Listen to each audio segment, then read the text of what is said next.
بالله من الشيطان الرجيم. بسم الله الرحمن الرحيم.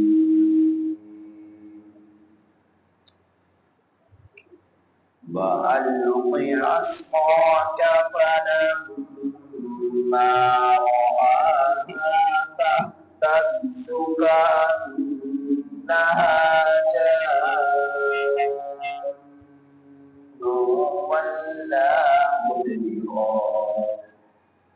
ولا مدبرا ولم يعقب. يا موسى لا تخف إني لا يخاف لدي المرسلون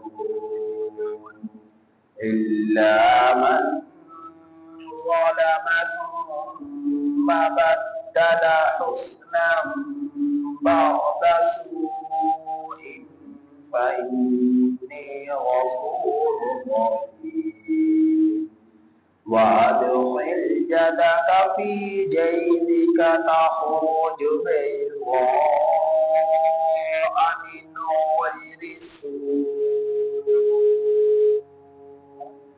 في 9 آيات إلى فرعون وقومه إنهم كانوا قوما فاسقين. فلما جاءتهم آياتنا مبصرة قالوا هذا سحر مبين. وجحدوا بها واستيقنتها أنفسهم ظلما وعلوا فانظر كيف كان عاقبة المفسدين.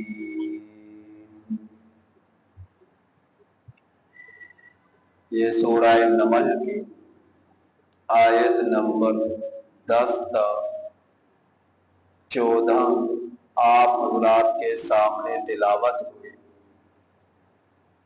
ان آیات کریمہ کا ترجمہ یہ ہے وَأَلْقِ عَصَاكَ، اور ڈالیے اپنی لاٹھی کو، فَلَمَّا رَآهَا، پھر جس وقت اس لاٹھی کو دیکھا، تَهْتَزُّ، حرکت کر رہی ہے، كَأَنَّهَا جَانٌّ، گویا کہ وہ پتیلا سانپ ہے۔ وَلَّمْ، موسیٰ علیہ السلام نے پشت پھیری، مُدْبِرًا، پھیرا پشت کو، وَلَمْ يُعَقِّبْ، اور مڑ کر نہ دیکھا۔ یا موسیٰ لا تخف، اے موسیٰ آپ خوف نہ کیجئے، انی لا یخاف لدی المرسلون، بے شک میرے پاس پیغمبر خوف نہیں کرتے، الا من ظلم، مگر وہ شخص کے جس نے ظلم کیا، ثم بدل حسنا، پھر اس ظلم کو بدل دیا نیکی سے، بعد سوء، برائی کے بعد، فإنی غفور رحیم، سو بے شک میں بہت زیادہ بخشنے والا ہوں، رحم فرمانے والا ہوں۔ وَأَدْخِلْ يَدَكَ، اور داخل کیجئے اپنے ہاتھ کو، فی جیبک، اپنے گریبان میں، تخرج، نکلے گا وہ، بیضاء، روشن، من غیر سوء، بغیر کسی برائی سے، بغیر کسی بیماری کے، بغیر کسی برائی کے، فی 9 آیات، 9 نشانیوں میں ہے، الی فرعون و قومہ، فرعون اور اس کی قوم کی طرف، انہم کانوا قوما فاسقین، بے شک وہ لوگ نافرمان لوگ تھے۔ فلما جاءتهم آیاتنا، پھر جس وقت آئی ان لوگوں کے پاس ہماری نشانیاں، مبصرۃ، بصیرت کے طور پر، قالوا ھذا سحر مبین، کہنے لگے کہ یہ کھلا جادو ہے۔ وجحدوا بها، اور ان لوگوں نے ان نشانیوں کا انکار کر دیا۔ واستيقنتها انفسهم، اور بتاکید یہ لوگ یقین اور بتاکید ان نشانیوں کا یقین رکھتے تھے ان کے نفس، ظلم و علوا، ظلم کرتے ہوئے، سرکشی کرتے ہوئے۔ فانظر، بس آپ دیکھیے، کیف کان عاقبۃ المفسدین، کیسا ہوا انجام فساد کرنے والوں کا۔ حضرت موسیٰ کلیم اللہ علیہ السلام کا ان آیات کریمہ میں تذکرہ میرے رب نے فرمایا ہے۔ انہی آیات کریمہ میں سے کچھ آیات کریمہ کی تفسیر کل کے سبق میں ہو چکی تھی، جس میں حضرت موسیٰ علیہ السلام مدین سے واپسی مصر کی طرف جا رہے تو وہ مقام پر پہنچے اور آپ کے ساتھ موجود آپ کی اہلیہ، آپ کا خادم، آپ کا ایک بچہ اور بکریوں کا ریوڑ تھا۔ تو آپ نے دیکھا کہ آپ کی اہلیہ کو درد ذہ ہے، تو سردی کا موسم تھا، تو آپ آگ کی تلاش میں نکلے، آگ کے قریب، درخت کے قریب پہنچے جس میں سے آگ نظر آ رہی تھی، تو اللہ تعالیٰ سے ہم کلامی کا شرف ہوا اور اللہ جل شانہ نے آپ کو دو معجزات عطا فرمائے۔ ایک معجزہ لاٹھی کا تھا کہ جسے آپ زمین پر ڈالتے تو بہت بڑا سانپ بن جاتا، تھپتیلا سانپ، پتلے سانپ کے دوڑنے کی طرح وہ دوڑتا اور بہت بڑا بھی وہ ہو جاتا، اژدہا کی شکل بھی اختیار کر لیتا۔ اللہ جل شانہ نے اس کا ذکر فرمایا، فَإِذَا هِيَ حَيَّةٌ تَسْعَىٰ، وہ سانپ دوڑنے لگا تیز رفتار سے۔ حضرت موسیٰ علیہ السلام سے اللہ نے فرمایا، جب دیکھا کہ موسیٰ علیہ السلام نے کہ اس سانپ کو دیکھ کر خوف زدہ ہو گئے اور آپ نے پیٹھ پھیری اور آپ نے دوڑ لگا دی کہ اس موذی جانور سے اب میں کس طرح اپنی جان کو بچاؤں، تو اللہ نے فرمایا آپ نہ خوف کیجئے، پیغمبر میرے پاس خوف نہیں کرتے۔ پھر فرمایا مگر وہ شخص جس نے ظلم کیا، پھر نیکی سے ان ظلم کو بدل دیا، بعد سوء، برائی کے بعد یعنی گناہ کے بعد، فإنی غفور رحیم، تو بے شک اللہ تعالیٰ بخشنے والا ہے، رحم فرمانے والا ہے۔ تو اللہ جل شانہ نے حضرت موسیٰ علیہ السلام کو اطمینان دلایا، آپ نے اس سانپ کو دوبارہ پکڑا تو وہ لاٹھی بن گئی۔ دوسرا معجزہ میرے رب نے وَأَدْخِلْ يَدَكَ فِي جَيْبِكَ تَخْرُجْ بَيْضَاءَ مِنْ غَيْرِ سُوءٍ، ید بیضاء کا عطا فرمایا کہ آپ گریبان میں ہاتھ ڈالتے وہ روشن ہو جاتا، نہ تو ہاتھ میں کوئی سوزش ہوتی، نہ ہاتھ میں کوئی تکلیف ہوتی، بغیر کسی تکلیف کے، بغیر کسی بیماری کے وہ ہاتھ روشن ہو جاتا جب آپ گریبان میں ڈال کر اس ہاتھ کو نکالتے۔ تو اللہ جل شانہ نے یہ دوسرا معجزہ حضرت موسیٰ کلیم اللہ علیہ السلام کو عطا فرمایا۔ پھر رب نے فرمایا فی تسع آیات، 9 نشانیوں میں ہے، یعنی فرعون اور اس کی قوم کی طرف اللہ جل شانہ نے جو حضرت موسیٰ علیہ السلام کو نشانیاں عطا فرمائی وہ 9۔ ایک نشانی ان میں یہ تھی کہ سیلاب کا عذاب اوپر آیا، یعنی بارشوں کی کثرت ہوئی۔ دوسری نشانی یہ تھی کہ مکڑیوں کا عذاب آیا جس سے ان کی فصلیں تباہ ہوئی۔ تیسرا عذاب یہ آیا کہ ٹڈیاں وہ بھی فصلوں کو برباد کر دیتی تھی، ان کا عذاب آیا۔ چوتھا عذاب یہ آیا کہ جوؤں کی کثرت، ہر ان کے جسم میں اتنی جوئیں پڑ گئی ہر وقت خارش ہی کرتے رہتے تھے۔ پانچواں عذاب یہ آیا کہ ان کو جو وہ آج تو ہم یہاں پر ہلدی ڈالتے ہیں اپنے سالن میں، وہ زعفران ڈالا کرتے تھے اپنے سالن کے اندر، اس سالن کو میرے رب نے خون بنا دیا، جب بھی سالن پکاتے تو سالن خون بن جاتا۔ یہ پانچواں عذاب اس قوم پر آیا۔ چھٹا عذاب اس قوم پر یہ آیا کہ ان کے زیورات، جواہرات سب کے سب موسیٰ علیہ السلام کی بددعا سے پتھر بن گئے۔ زیور، سونا، چاندی، ہیرے، جواہرات سب کے سب پتھر بن گئے۔ یہ اللہ جل شانہ کی طرف سے ان پر اگلا عذاب آیا۔ اور ساتواں عذاب ان پر یہ آیا کہ ان پر ساتویں نشانی یہ تھی کہ اللہ جل شانہ نے موسیٰ علیہ السلام کو جو ہے لاٹھی سانپ بن جاتی یہ معجزہ عطا فرمایا۔ اور آخری نشانی یہ عطا فرمائی کہ ید بیضاء، ہاتھ کو گریبان میں ڈالتے تو وہ روشن ہو جاتا۔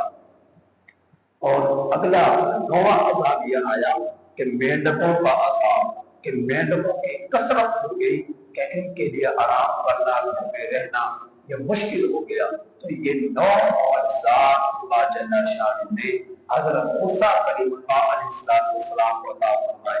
یعنی آپ کی بات کو جب انہوں نے ٹھکرایا، توحید کا انکار کیا، رسالت کا انکار کیا، تو اللہ جل شانہ نے یہ کہ بعد دیگرے کے اوپر 9 نشانیاں مسلط فرمائی، یعنی 9 معجزات عطا فرمائے، اور 9 طرح کے جو ہے اوپر اللہ پاک نے عذاب نازل فرمائے، جن میں 2 نشانیاں تھیں اور باقی 7 جو نشانیاں تھیں وہ معجزات بھی تھے اور نشانیاں بھی تھیں اور عذاب بھی تھا اس قوم پر۔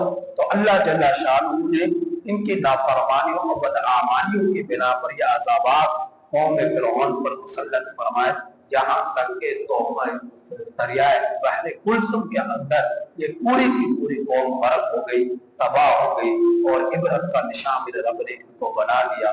تو فرمایا انہم کانوا قوما فاسقین، بے شک یہ وہ لوگ تھے جو نافرمان تھے، اللہ کی نافرمانیاں کیا کرتے تھے، بدعمالیاں کیا کرتے تھے، اور نبی کی رسالت کا، نبوت کا انکار کیا کرتے تھے۔ تو میرے رب نے فرمایا فلما جاءتهم آیاتنا مبصرا، جس وقت ان کے پاس ہماری نشانیاں آ گئی بصیرت کے طور پر، قالوا ھذا سحر مبین، تو یہ لوگ کہنے لگے کہ یہ کھلا جادو ہے۔ اور فرمایا کہ وجحدوا بها، ان نشانیوں کا انہوں نے انکار کر دیا، واستيقنتها انفسهم، حالانکہ ان کے دل، ان کے نفوس یقین رکھتے تھے کہ واقعتاً یہ اللہ کی نشانیاں ہیں اور یہ اللہ کا پیغمبر ہے اور یہ اس کے سچے معجزات ہیں۔ تو آپ علیہ السلام کی نبوت کا یقین بھی رکھتے تھے اور آپ علیہ السلام کے معجزات کو برحق بھی سمجھتے تھے، لیکن اگر وہ ان کو قبول نہیں کر رہے، نبوت کو، رسالت کو، نبی کی بات کو، دعوت کو اگر وہ قبول نہیں کر رہے تھے تو وہ ان کے ہٹ دھرمی تھی، وہ ان کا ظلم تھا اور ان کی سرکشی تھی، جس کی بنا پر وہ لوگ آپ علیہ السلام کی معجزات کو دیکھ کر بھی ان کو قبول نہیں کر رہے بلکہ کھلا جادو کہہ رہے، اور آپ کی رسالت کو تسلیم نہیں کر رہے بلکہ آپ کو کھلا جادوگر کہہ رہے۔ تو فانظر کیف کان عاقبۃ المفسدین، رب نے فرمایا دیکھیے کیسا ہوا انجام فساد کرنے والوں کا۔ نبی کریم صلی اللہ علیہ وسلم نے 40 سال ان مکہ کے لوگوں میں عرب کی دھرتی پر گزارے اور آپ علیہ السلام کے بارے میں یقین رکھتے تھے کہ صادق ہے، یامین ہے، اس سے زیادہ سچا انسان آج تک ہم نے کسی کو نہیں دیکھا، اس سے زیادہ با اخلاق انسان آج تک ہم نے کسی کو نہیں دیکھا۔ لیکن نبی کریم صلی اللہ علیہ وسلم نے جب ان کو دعوت توحید دی اور ان کے بتوں سے اور ان کی مورتیوں سے ان کو دور کرنے کی کوشش کی، تو یہ لوگ کہنے لگے کہ یہ تو جادوگر ہے، یہ تو ساحر ہے، یہ تو شاعر ہے۔ نبی کریم صلی اللہ علیہ وسلم کو لیے طرح طرح کے نام انہوں نے رکھ دیے اور آپ علیہ السلام کی دعوت کو ان لوگوں نے ٹھکرا دیا۔ حالانکہ نبی کریم صلی اللہ علیہ وسلم کا سب سے بڑا معجزہ قرآن مجید ہے، سب سے بڑا معجزہ قرآن مجید ہے۔ میرے رب نے سب سے پہلے فرمایا کہ اگر تم اسے جھوٹا قرار دیتے ہو کہ یہ شاعرہ کلام ہے یا نبی اپنے پاس سے گھڑ کر لے آیا ہے، تو لاؤ نا پھر اس جیسے 10 صورتیں بنا کر۔ پھر دوسرا چیلنج میرے رب نے فرمایا کہ 10 صورتیں تم نہیں لا سکتے تو کم از کم تم اس صورت میں اس جیسی ایک صورت ہی لے کر آ جاؤ، اس جیسی ایک صورت ہی لے کر آ جاؤ۔ آج 1450 سال گزر کے قرآن کریم جیسی ایک صورت کو بنا کر، ایک آیت کو بنا کر آج تک نہیں لا سکے۔ یہ میرے رب کا قیامت تک کے لیے چیلنج ہے۔ پھر اللہ کے رسول صلی اللہ علیہ وسلم سے انہوں نے مطالبہ کیا کہ ہم آپ کی نبوت اور رسالت کو تسلیم کر لیں گے اگر آپ اس چاند کو اپنے اشارے سے 2 ٹکڑے کر دو۔ نبی کریم صلی اللہ علیہ وسلم نے اشارہ کیا، رب کے حکم سے وہ چاند 2 ٹکڑے ہو گئے۔ آج تک خوردبینوں میں اس چاند کی تصویر، اصلی تصویر کو دیکھا جائے تو پورے چاند کے اوپر سے لے کر نیچے تک ایک درار پڑی ہوئی۔ تو آج بھی خوردبینوں سے دیکھا جائے چاند کے اندر تو وہ نظر آتا ہے کہ جس طرح کسی نے 2 ٹکڑے کر کر اس کو جوڑ دیا ہو، درمیان میں اس طرح پوری ایک لائن کھینچی ہوئی ہے چاند کے بیچوں بیچ۔ یہ میرے نبی کا سچا معجزہ تھا، لیکن آنکھوں سے دیکھا پھر بھی انہوں نے اسے قبول نہ کیا، بلکہ کہنے لگے سحر مبین، یہ تو بہت زبردست قسم کا حلا جادو۔ تو آپ علیہ الصلوۃ والسلام کے معجزات کو آنکھوں سے دیکھ کر مشرکین مکہ نے انکار کر دیا، کافروں نے انکار کر دیا، حالانکہ حقیقت دل سے جانتے تھے کہ واقعتاً یہ اللہ کے پیغمبر ہے، رسول ہے، لیکن ان کی ضد اور عناد اور ان کی سرکشی نے انہیں مجبور کر دیا کہ ایمان نہیں لانا، توحید کو قبول نہیں کرنا، نبی کی رسالت کا انکار کرنا ہے۔ تو آپ صلی اللہ علیہ وسلم کے اتنے بڑے بڑے معجزات دیکھ کر بھی کافر لوگ ایمان نہیں لائے، تو وہ نہ ایمان لانا ان کے ضد تھا، ان کا عناد تھا۔ تو آپ علیہ السلام پر جس طرح ایمان نہیں لانے والے لوگوں کی ایک بڑی تعداد موجود تھی، اسی طرح پر دیگر پیغمبروں کے معجزات کو دیکھ کر بھی ان کی قوموں نے ان کا انکار کیا۔ تو حق کو قبول کرنے کے لیے اتنی بات کافی ہے کہ نبی اللہ کا ان کے سامنے کوئی بڑی معجزہ، کوئی نشانی پیش کر دے، اللہ رب العزت کی طرف سے کوئی معجزہ دکھا دے تو قبول کرنے کے لیے تو اتنی بات کافی ہے۔ ہر زمانے کے اندر کسی نے قبول نہیں کیا تو اس لیے نہیں کیا کہ ان کی سرکشی تھی، ان کی ضد تھی، ان کی دنیا سے محبت تھی، آخرت سے غفلت تھی۔ تو اللہ پاک نے پھر ان قوموں کو تباہ کر دیا، ذلیل کر دیا، رسوا کر دیا۔ تو قرآن کریم رشت و ہدایت کا ذریعہ ہے، قرآن کریم سکون کا ذریعہ ہے، قرآن کریم پر عمل کرنے سے انسان کے لیے نجات ہوتی ہے، رب کی محبت بڑھتی ہے، آخرت کی طرف رجحان بڑھتا ہے، اور جنت کی طلب بڑھتی ہے، اور جہنم سے پناہ بڑھتی ہے۔ اور دیگر قوموں کا حالات چونکہ آپ جگہ جگہ سن رہی قرآن مجید میں، ان کو سن سن کر انسان کا ایمان تازہ ہوتا ہے اور عبرت حاصل کرتا ہے کہ اللہ مجھ سے وہ گناہ، اللہ مجھے ان گناہوں سے بچائے رکھے جن گناہوں کی وجہ سے گزشتہ قومیں ہلاک ہوئی۔ اللہ پاک سے دعا ہے کہ اللہ تعالی ہمیں ان آیات کریمہ کی کامل سمجھ نصیب فرمائے اور عمل کی توفیق